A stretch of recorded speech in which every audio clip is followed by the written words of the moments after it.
One Page Weekly with Nick Slavik. Proust Effect. Data plus feelings.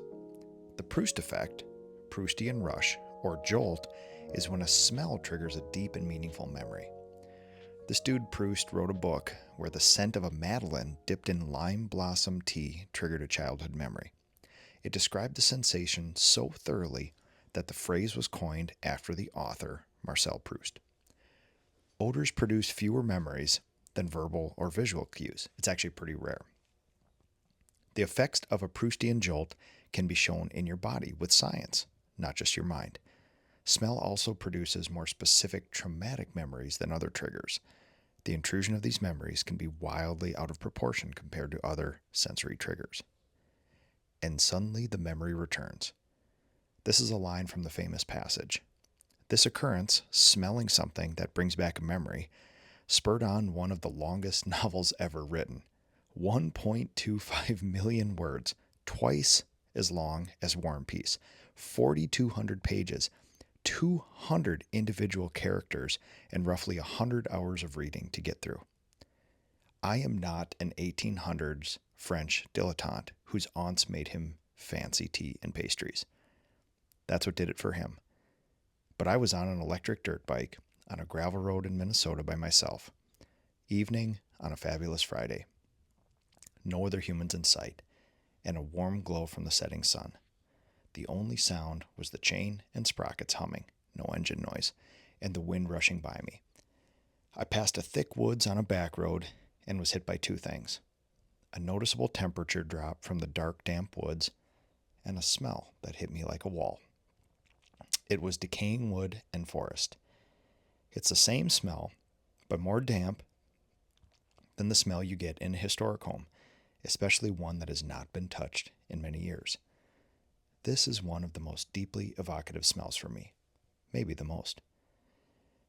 I'm in a stage of life where my days are filled with managing humans, exploring technology, saying yes to my kids, investing in my marriage, and trying to maintain my land, home, and estate in a very tragic effort because of the aforementioned things. It's planned. Not joking. It's actually on a spreadsheet. And my diversion of effort from passions to my humans is very intentional. But that smell reminded me of something I've shelved for this season of life. My infatuation with old homes and history. I've had this discussion more than a few times recently. When I was 10 years old or so, I loved restoring old things, digging through old stuff, exploring wilderness and abandoned homes. I was also a kid who really just wanted a wife, a kids, a home, and a business already. But that's another story.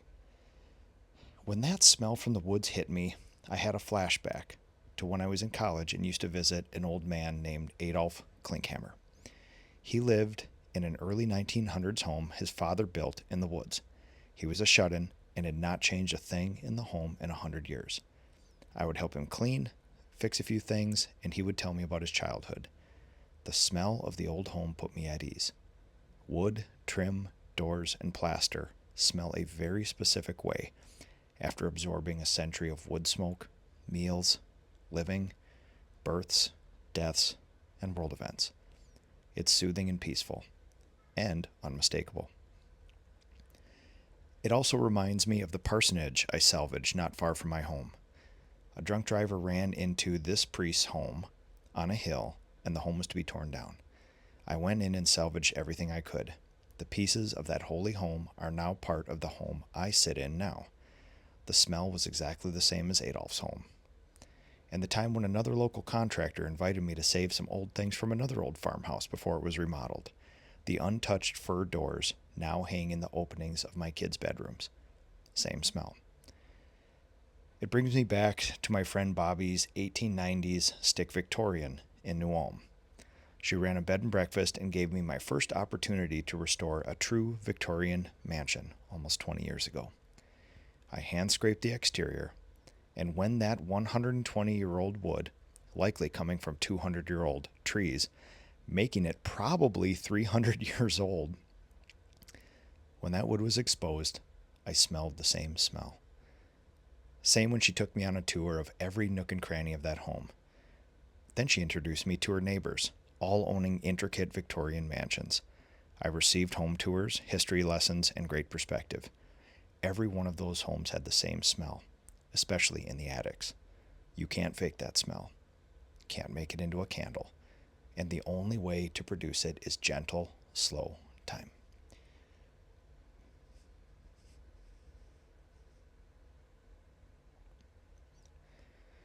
Years later, Bobby's home would burn down. I visited the site shortly after, and I could smell the same smell, but this time different. I'm not in a season where I have time for this passion. There's a question asked by entrepreneurs to other entrepreneurs frequently, almost like a parlor game. If money wasn't an object, what would you do with your time?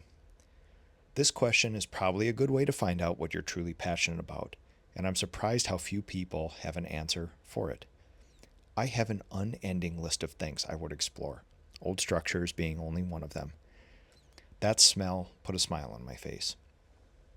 Knowing those feelings, memories, and that energy are still archived inside me is a wonderful feeling. And I'm pleased that it was still there. Still deeply emotional and happy to say that it gave me a huge jolt of some chemical in my body that got me excited to explore it once again in another season of life, when I can luxuriate in it and give it the time it deserves. Until then, I'll just enjoy the Proustian rushes as they come. This has been One Page Weekly with Nick Slavik.